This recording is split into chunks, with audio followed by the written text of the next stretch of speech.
ulam. Hindi ko po alam kung ano pang magiging resulta eh. Bali, piprituhin ko lang siya sa pinagmarinitan ko. Hindi ko pa sure kung anong luto. Ayan po yung manok. Bali, pinirito natin sa sarili niyang mantika.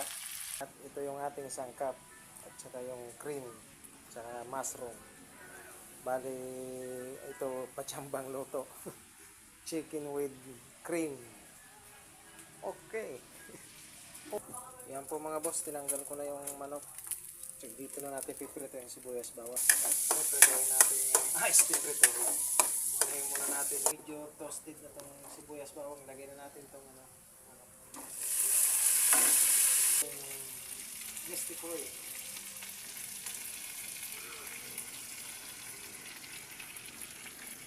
Bali tatawagin ko itong chicken nesty cream a la chamba. Ito yung mushroom. Ito yung tinatawag na chicken a la chamba. Creamy. Okay. Tapos natin boss. Ating menu.